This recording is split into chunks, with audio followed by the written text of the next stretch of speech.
인도네시아 파푸아에서 성경 완성을 축하하는 성대한 잔치가 벌어졌습니다. 하나님께 한 발짝 더 가까이 다가간 기쁨과 감동의 현장, 잠시 후에 전합니다. 하나님께서 주신 영감과 아이디어로 고난과 시련을 이겨내고 하나님을 광고주로 섬기며 사역하는 복음 광고쟁이 정기섭 집사를 만나봅니다. 11년 동안의 마커스 이야기를 담은 나는 마커스입니다 책의 저자이자 마커스를 설립하고 이끌어온 김준영 사역자를 만나봤습니다. 이어서 한 주간 기독교 문화가 소식도 전합니다. 안녕하십니까. 문강원 목사입니다. 지난번 의정부 아파트 화재 때에 필사적으로 4살배기 아들을 보호하다가 결국 숨진 20대 엄마의 안타까운 사망 소식이 전해졌었습니다. 또 엊그제는 지적장애 언니를 혼자 돌보다가 정신적으로, 육체적으로 또 경제적으로 지쳐서 그만하지 말아야 할 선택을 한 20대의 동생의 일이 보도되었습니다. 얼마나 마음이 아픈지 모르겠습니다. 이렇게 안타까운 일들이 하루가 멀다 하고 여전히 우리 가운데 일어나고 있습니다. 누군가 그의 곁에 한 사람이라도 있었으면 하는 안타까움이 있습니다. 우리는 누구의 죄 때문입니까? 라고 묻기보다는 우리가 먼저 가서 그들을 돕는 믿음의 자리, 그곳에 있기를 원합니다. 시채널 매거진 굿데이, 오늘은 1월 28일 수요일입니다.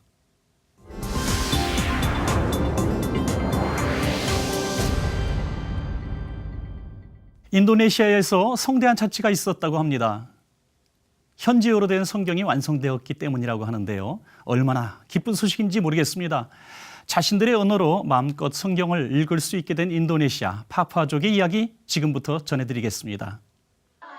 The singing and dancing began as the tribespeople gathered near the small mountain airstrip in Papua, Indonesia. We're here to celebrate the finishing of the complete Bible in the Hupla language. So this is it. This is exciting stuff for us. We've been partnering with the missionaries that have been working to translate these things for years and years and years. And so it's just great to be able to come and join them in the celebration. For the past 40 years, Brown and other mission aviation pilots have flown the translating team in and out of the Soba airstrip.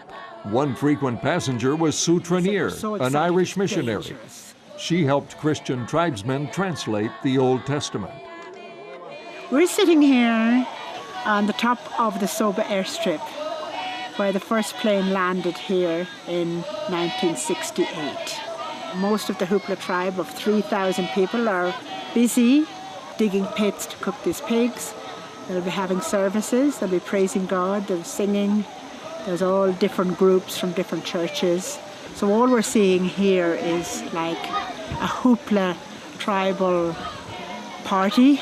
It took over 200 roasted pigs to feed the crowd. The spears the men carry are real, but after the gospel arrived 50 years ago, they stopped using them in tribal warfare. The New Testament was translated into their language, and the newly founded church began to grow. During this event, 26 converts were baptized. But the highlight of the celebration was the delivery of the completed Hupla Bible. This people group has had the translation in the New Testament for a while.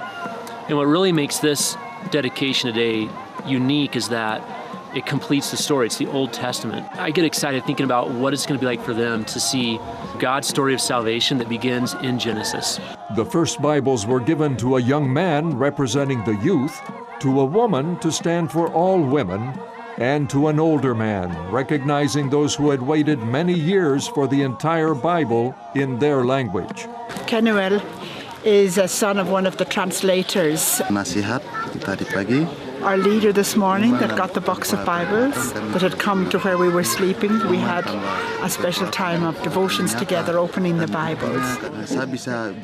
I'm feeling like I'll be able to learn more deeply about God's Word. When I sit with my own people, I'll be able to read. We'll be able to read it together. The Hupla Bible translation was supported by the Indonesian Bible Society. According to Wycliffe Bible translators, over 1,800 languages are still waiting for the start of a Bible translation project. Stan Jeter, CBN News. 이번 순서는 해외의 선교 현장을 연결해서 소식을 들어보는 시간인데요. 오늘은 캐나다로 가보겠습니다. 안명찬 선교사님 전화 연결되어 있습니다. 선교사님 안녕하세요. 네, 안녕하십니까. 안명찬 선교사입니다. 네, 선교사님 반갑습니다. 지난주에 보도 중에 제 눈에 확 띄었던 것이 마가복음 파피루스가 발견됐다는 것이었는데요. 특별히 캐나다 신학교에서의 발견으로 이루어졌지 않습니까? 그 내용이 참 궁금합니다. 네, 사본학과 신약학 권위자인 크레이그 에반스 교수와 그 교수팀이 AD 90년경에 필사된 것으로 추정되는 마가복음 파피루스 사본을 발견했다고 21일 워싱턴 포스트지가 보도를 했지요. 네, 네. 사본이 국직 검증을 받아 AD 90년경에 필사된 것으로 확인된다면 현 전화는 가장 오래된 사본으로 기록될 전망이지요. 네. 신학교에서는 이번 마가복음 파피루스 사본이 짧게 끝나는 마가복음의 마지막 장을 보완할 수 있을지에 대해서도 주목을 하고 있는데요. 네. 일부 고대 사본들은 마가복음이 16장 8절로 끝이 나고요. 네. 학계에서는 이를 짧은 끝맺음으로 부르고 있습니다. 대다수 고대 사본들은 9절에서 20절을 포함하는 긴 끝맺음을 사용하고 있지요. 네. 신학계의 주류는 짧은 끝맺음을 원독법으로 보고 있습니다. 과연 이번에 마가복음 파피루스가 이 부분을 포함하고 있을지 기대가 됩니다. 네, 그렇군요. 마가복음 사본 발견은 사실 이전에도 있긴 했었죠. 네, 그렇죠. 1930년대에 공개된 AD 3세기경으로 추정되는 세스터 베티 파피루스가 가장 앞선 것인데요. 네. 신학교에서는 마가복음 기록 연대를 대체적으로 AD 70년으로 보는데요. 이번에 발견된 마가복음 파피루스 사본이 AD 90년경의 필사가 되었다고 본다면 예수님의 생애가 보다 명확하게 증명될 것으로 기대가 됩니다. 네네, 우리도 기대가 됩니다. 그런데 듣기로는 검증 과정이 아직 남아있다고 하던데요. 어떤 검증 과정을 거치게 되나요? 네, 먼저는 마가복음 파피루스가 언제 필사됐는지 연대를 측정하는 것이 가장 중요한 것이겠지요. 사본학에서는 연대를 아주 중요시하는 이유가 고대 사본일수록 원본을 가장 정확하게 필사했다라고 믿기 때문이지요. 네네. 만약 마가복음 파피루스가 AD 90년경에 필사됐다는 것이 공식 확인된다면 마가가 기록한 마가복음 원본을 가장 정확하게 필사했다라고 볼 수 있을 것입니다. 네. 다음으로는 마가복음 파피루스가 마가복음 어느 부분을 포함하고 있는지를 밝혀내는 것이 관건이겠고요. 네. 세 번째로는 신학계에서 마가복음 최초의 파피루스 필사본으로 공인을 받아야 되겠죠. 네네. 그렇군요. 캐나다 신학계에서도 크게 주목하는 분위기겠습니다. 어떻습니까? 네, 캐나다 신학계에서도 크게 흥분을 하고 있습니다. 마가복음 최초의 파피루스, 그것도 초기 AD 90년대 사본이라는 점에서 너무나 귀중한 자료를 캐나다 출신 둘세에 의해서 발견이 됐다는데 아주 자랑스럽게 생각을 하고 있습니다. 네. 한편으로는 신중한 분위기도 좀 있어요. 왜냐하면 1970년 이후로 이집트에서는 유물이 유출되는 것은 국제법으로 금지가 되어 있는데 에반스 교수팀들은 어떤 경로를 통하여 이 미이라를 확보했는지 궁금해하기도 합니다. 네. 그것은 합법적인 경로를 통하여 마가복음 파피루스가 최초의 파피루스 필사본으로 공인이 되었으면 합니다. 예수님과 함께했던 그 당시 기록이 이렇게 우리들에게 전해진다는 것만으로도 사실 얼마나 가슴 뛰는 일인지 모르겠습니다. 이번에 발견된 사본의 검증 과정이 잘 밝혀져서 또 사본의 모습을 전 세계 사람들도 직접 볼 수 있으면 참 좋겠다 하는 생각이 들고요. 선교사님 정말 선교하시느라고 수고 많으신데 뭐 하실 말씀 있으면 좀 근황 소개해 주시죠. 네, 감사합니다. 계속 우리 선교사들은 기도를 또 먹고 사는 또 목회자이기 때문에 네. 기도를 좀 많이 좀 해주셔서 이 선교 사역이 잘 하나님의 복음 전파가 있지 않는 사람들에게 증거되었으면 합니다. 감사합니다. 네, 선교사님 좋은 소식 감사드립니다. 네, 감사합니다.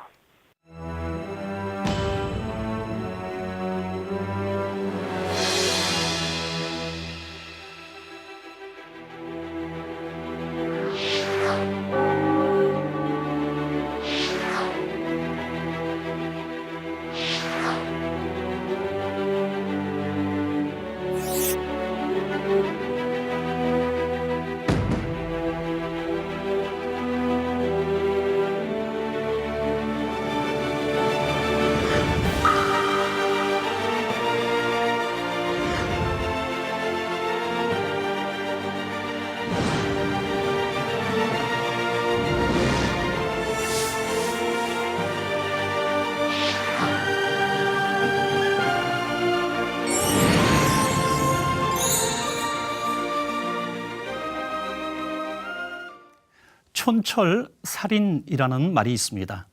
한치의 새 조각으로 살인을 할 수 있다는 그런 얘기입니다. 또 큰 감동을 줄 수 있다는 그런 이야기도 됩니다. 사실 때로는 많은 말보다 한마디의 말이 더 큰 영향력을 발휘할 때가 있을 때가 있습니다. 특별히 광고계에서 사용하는 한 줄의 카피가 그런 쪽에 속할 텐데요. 오늘 테마 인터뷰 그리스에서 만날 분은 한마디 말로 또 한마디 표현으로 예수 그리스도를 힘있게 전하고 있는 광고쟁이 정기섭 대표인데요. 지금부터 만나보시죠.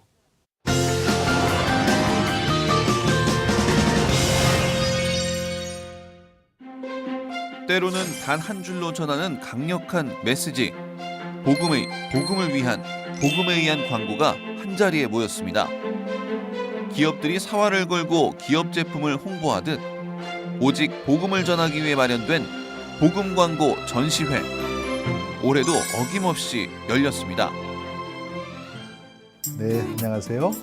저는 복음 광고쟁이 정기섭입니다. 제가 2001년부터 이걸 하나의 사명으로 받고 13년 정도 이 작업을 해왔거든요. 그런데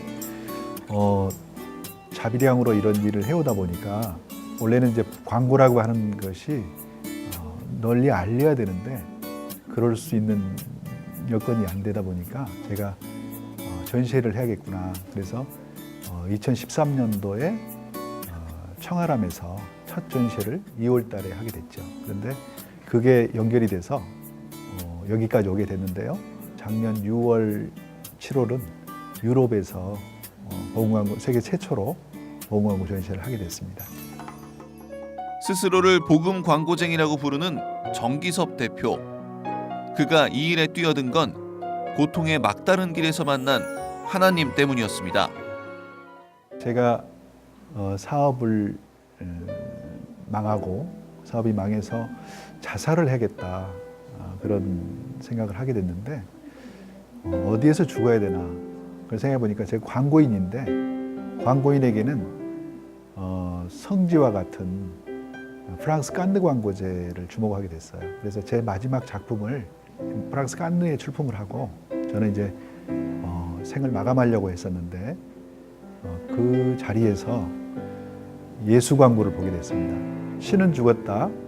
니체는 죽었다라고 하는 이 단순한 광고였는데 그 광고를 통해서 저는 하나님 인격적으로 만나게 됐고 하나님께서 왜 나를 이 광야와 같은 이 어려운 고난의 길을 걷게 했는지 그걸 생각하게 됐고 그러면서 제가 광고 안에 복음의 메시지를 집어넣을 때 저것처럼 죽으려고 했던 사람을 살릴 수 있는 굉장한 임팩트와 또 많은 인사이트를 줄 수 있겠다. 그래서 제가 이걸 사명으로 이 사역을 내가 감당해야겠다 하고 기쁨으로 다시 살아 돌아올 수 있었습니다. 제가 그렇게 프랑스에서 살아 돌아와서 제가 하나님께 회개를 깊이 하게 됐습니다. 그리고 내가 어떻게 하면 하나님께 더 친밀함과 사귐의 깊은 시간을 그런 기회를 가질 수 있을까 생각해 보니까 새벽 기도를 생각하게 됐어요. 그래서 제가 기도를 하기 시작했는데 불과 1년도 안 돼서 사업장을 허락하셨고요. 거기서 한 10년 정도 그렇게 사업을 할 수가 있었고요.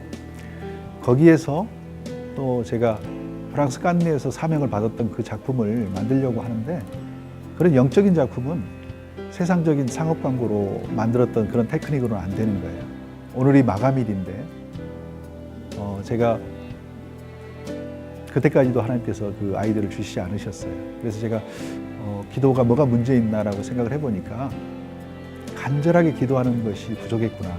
그래서 제가 울부짖으면서 하나님께 기도하기 시작했는데요. 하나님께서 수에는 주머니가 없단다는 말씀을 주셨어요. 그래서 그것을 제가 마감일 시간에 그 출품을 하게 됐는데 그게 공익광고 대상에 입상을 하는 놀라운 하나님의 작품이었습니다. 100-1은 제로다. 제로 플러스 5는 100이다.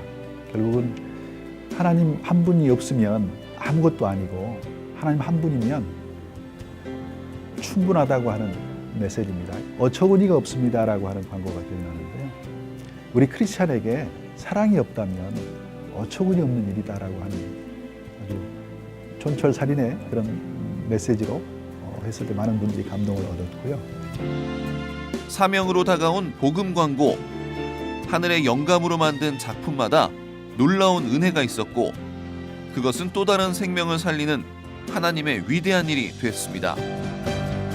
어느 독자분 한 분이 저에게 편지가 왔어요. 자기가 10여 년 동안 하나님을 믿고 살고 있었는데 이 광고를 통해서 하나님 인격적으로 만났다.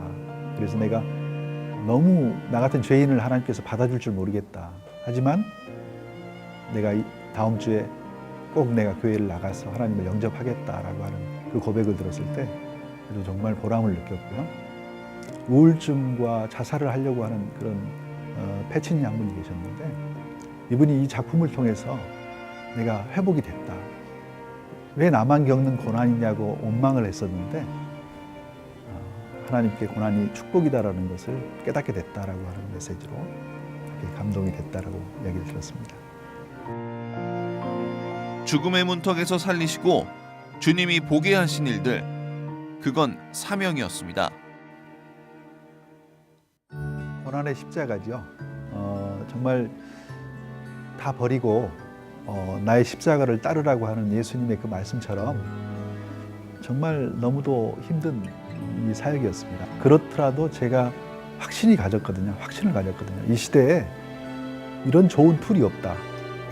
제가 직접 죽음의 그 길에서 살아 돌아왔고 또 실제로 제 작품을 통해서 죽어가는 사람들이 살아나는 걸 봤기 때문에 교회들이 이 일에 동참했으면 좋겠다고 하는 생각을 갖고 있고요. 이 복음 광고는 많은 사람들에게 예수를 전하고 지갑을 열게 하는 게 아니라 닫혀있는 마음을 열게 하는, 그래서 세상과 대화하는 이 복음 광고 사역에 올인하고 있기 때문에 어떠한 어려움과 고난이 있다 하더라도 기쁨으로 감내할 것이다. 앞으로는 더 좋은 복음 광고를 만들기 위해서 하나님께 더욱더 무릎으로 나가야 될 것 같고요. 그런 비전을 가지고 있습니다. 그 무엇과도 바꿀 수 없는 예수님의 이야기. 그 이야기를 단 한마디, 단 한 줄의 메시지로 전하고 많은 사람들이 그것으로 인해 은혜를 받는 그날까지 정기섭 대표는 지상 최고의 광고인 삶으로 복음을 전하고 또 전할 것입니다. 네, 스스로를 복음 광고쟁이라고 표현하셨는데요. 복음 광고를 사명으로 여기시는 그 마음 때문에 이 세상을 향한 복음의 메시지가 더욱 잘 나타나겠구나 하는 생각이 듭니다. 단 한 줄로 전하는 생명의 메시지, 저도 더욱 기대하겠습니다. 자, 이번에는 교계 뉴스 전해드리는 순서인데요. 한국기독교총연합회가 제26회 정기총회를 열고 주요 안건을 통과시켰습니다. 어떤 논의가 진행됐는지 정희민 기자가 전합니다. 이번 한국기독교총연합회 정기총회에서 가장 관심이 모아졌던 이단 사이비 대책위원회의 보고서에 대해서는 차기 임원회 보고 후 실행위원회로 넘기기로 했습니다. 총대 311명 중 204명이 참석해 개회한 이날 총회에서 이영훈 대표회장이 차기 실행위로 넘긴 이대위 보고서에는 이단대책위와 이단대책전문위원회, 신학위원회, 질서확립대책위원회 등 4개 부서의 이단 재심 관련 신청서에 대한 공동조사 결과가 담겼습니다. 한기총 이대위는 보고서를 통해 한국교회 주요 교단들이 이단으로 규정하고 있는 류강수 박윤식 씨를 훌륭한 목회자라고 표현했습니다.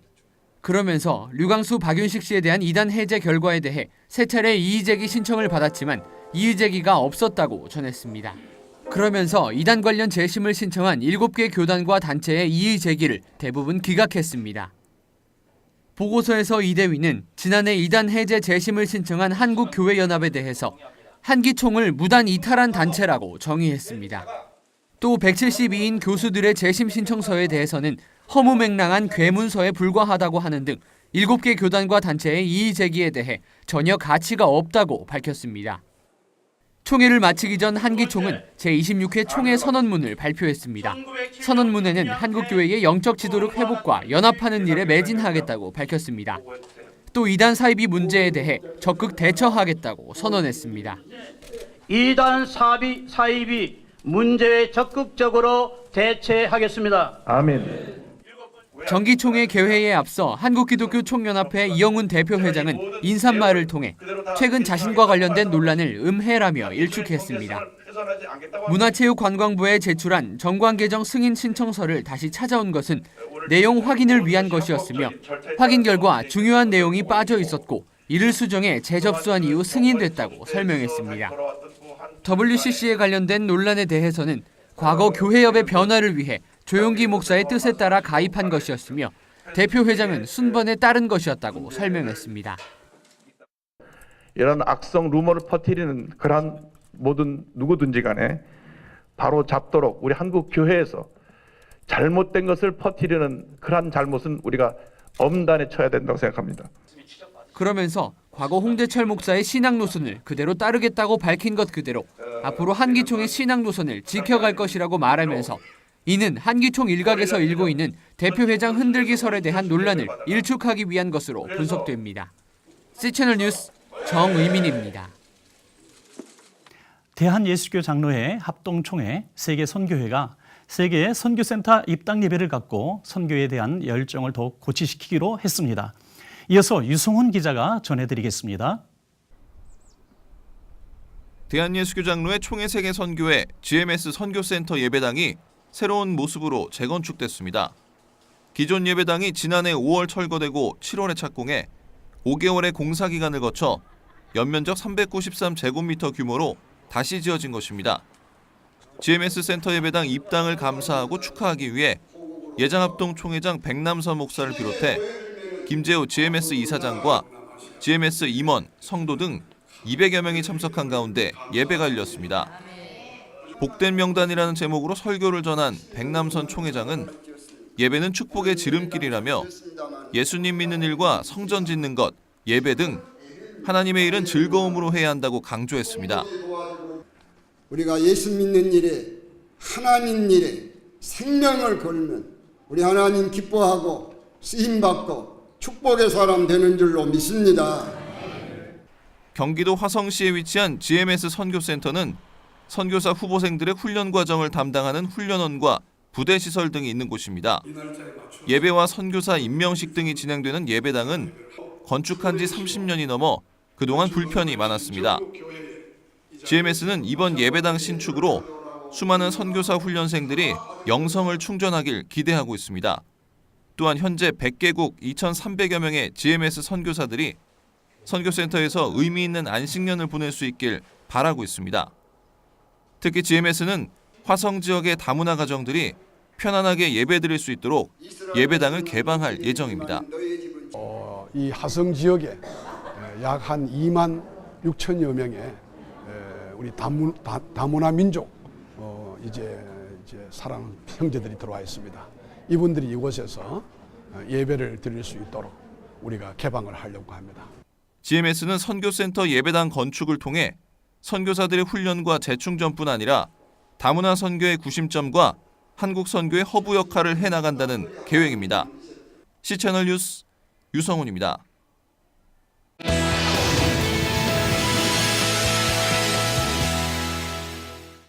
한 주간의 문화가 소식 전해드립니다. 박예명 아나운서 나왔습니다. 안녕하세요. 네, 안녕하세요. 반갑습니다. 오늘은 네, 어떤 소식 가지고 나오셨나요? 네, 목사님 혹시 마커스라는 단체를 아시나요? 네, 요즘에 특별히 학생들 또 네. 청년들에게 큰 영향력을 끼치는 그런 찬양들 아닙니까? 네, 맞습니다. 잘 알고 계시네요. 네네. 네, 마커스는요, 부르신 곳에서 또 감사함으로 등의 찬양을 부른 그 주인공이고요. 목사님께서 말씀하신 것처럼 이 시대 청년들에게 큰 영향력을 끼치고 있는 그런 문화사역 단체입니다. 마커스가 어떻게 시작이 됐고 또 어떤 길을 걸어왔는지 궁금해하시는 분들 아마도 많으실 겁니다. 지금으로부터 11년 전에 시작된 마커스의 이야기가 한 권의 책으로 엮였습니다. 마커스 설립자 김준영 저자의 나는 마커스입니다. 지금부터 소개해드릴게요. 어느 작가가 말했듯 모든 처음은 자연스럽고 또 어설퍼서 예쁩니다. 하지만 단 한 번뿐이라 먹먹하기도 하죠. 그리고 모든 처음은 자신이 처음인지도 모른 채 지나가 버리고 가볍게 사라져서는 아주 오래 기억됩니다. 11년 전 그 처음의 이야기, 그리고 시간이 남겨준 추억들을 지금 펼쳐봅니다.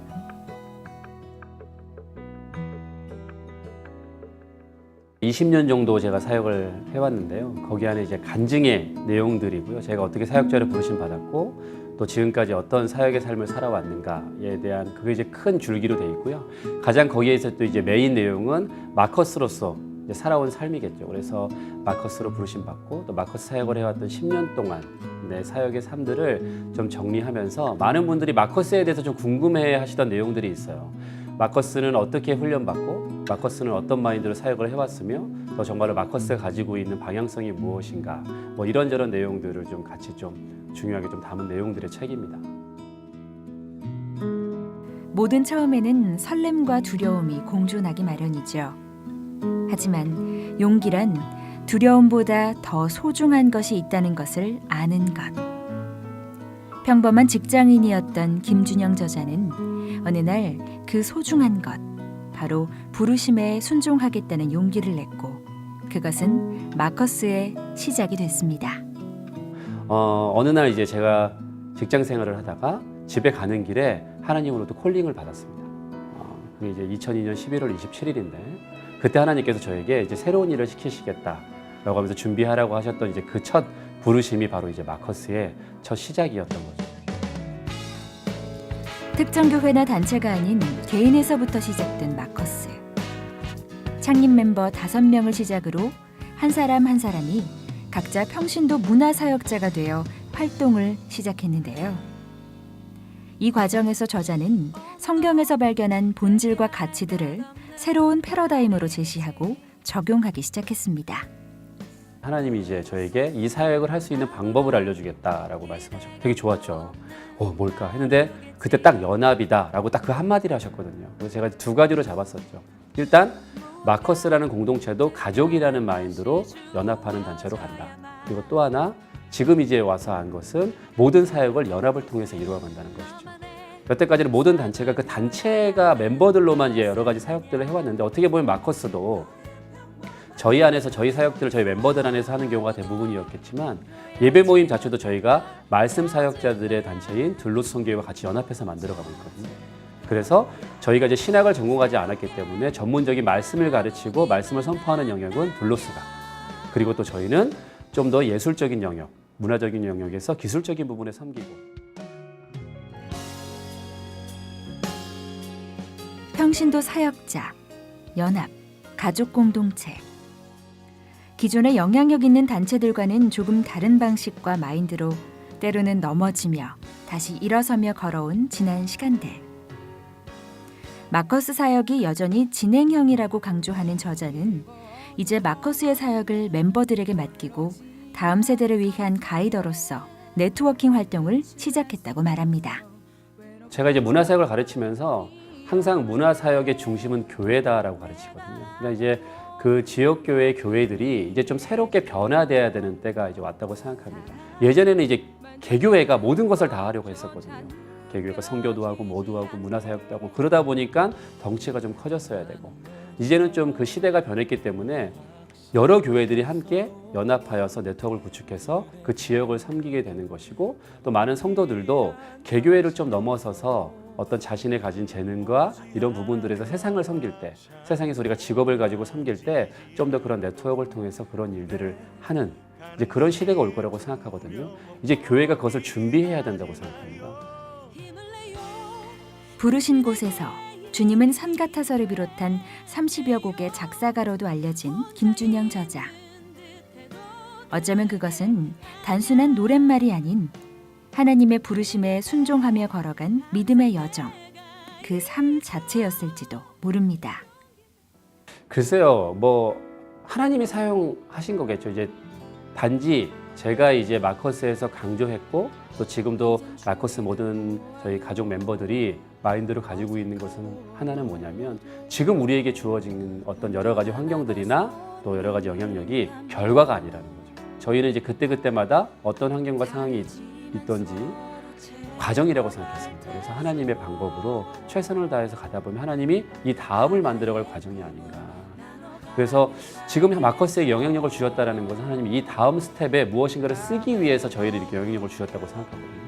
그것을 놓고 항상 저희가 기도해오고 점검을 해왔습니다.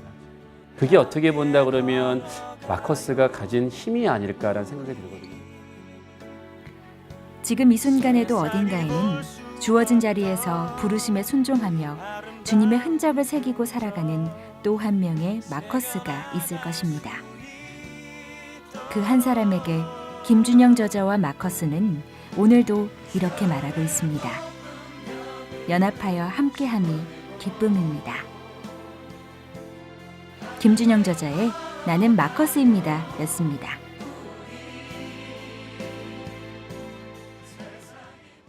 예, 저자의 이야기를 듣다 보니까 왜 하나님께서 마커스를 쓰시는지 마음에 와닿습니다. 네, 그렇군요. 저도 이 저자의 이야기 중에서요, 마커스의 영향력이 결과가 아니라 과정이다, 이런 말을 한 게 참 기억에 남는데요. 그렇기 때문에 우리가 때로는 넘어지고 쓰러지고 해도 또 다시 일어설 수 있는 거 아니겠습니까? 네, 그렇습니다. 네, 예. 11년이라는 긴 시간 동안 마커스를 신실하게 이끌어 오셨듯이 앞으로 또 마커스를 어떻게 사용하실지 많이 기대가 됩니다. 예. 이 밖에 문화가 소식 전개해 드릴게요. 한국 사회와 교회의 영성과 더불어 지성적 성숙에 기여하고자 하는 기독인 인문학자들의 연구 교육단체 기독인 문학연구원이 오는 19일부터 3월 초까지 2015 기독 인문학 아카데미를 개최합니다. 총 12개 강좌로 구성되어 있는 이번 아카데미는 맹목적인 신앙이 아닌 기독교 신앙의 지성적 성숙을 돕기 위해 마련됐다고 합니다.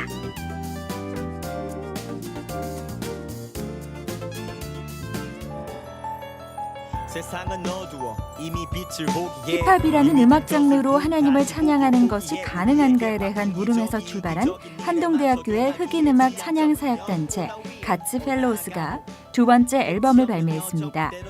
삶의 빛이 되시는 하나님을 기억하며 세상의 빛이 되어 주님의 사랑을 전하자는 내용을 담은 타이틀곡 빛을 비롯해 총 14곡이 수록되어 있습니다.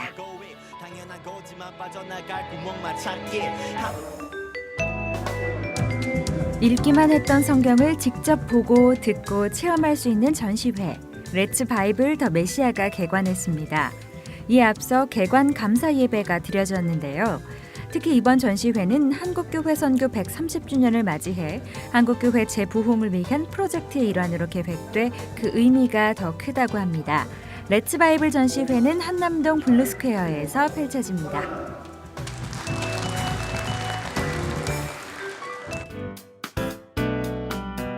새끼제비가 눈이 아파 힘겨워할 때 어미제비가 몰래 발라줬다는 그리스 신화 속 약초, 애기똥풀. 어머니의 몰래 주는 사랑이라는 의미를 가진 연극 애기똥풀이 오는 2월 11일부터 북촌 나래홀에서 펼쳐집니다. 주인공 하늘이가 한쪽 다리에 장애를 가진 엄마의 사랑을 알아가는 과정을 그린 어린이 성장극인데요. 온 가족이 함께 볼 수 있는 작품이 될 것 같네요. 참 좋은 소식들, 다양한 소식들 전해주셨는데요. 문화라고 하는 것이 참 세상과 또 교회를 연결해주는 좋은 달이라고 생각을 합니다. 네. 이렇게 아름다운 사역들을 많이 함으로 또 우리의 마음과 또 영성도 풍성해지는 것 같습니다. 네, 맞습니다. 오늘도 귀한 소식 참 감사드립니다. 네, 고맙습니다.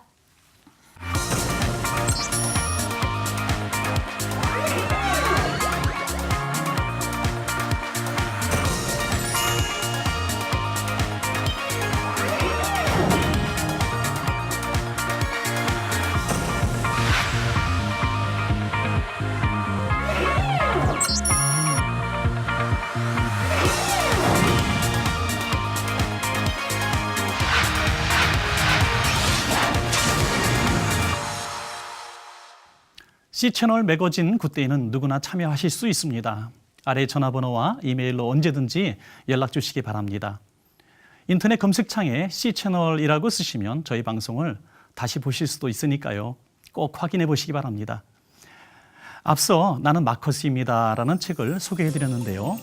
사실 우리 모두가 예수님을 흔적을 지닌 마커스이지 않겠습니까?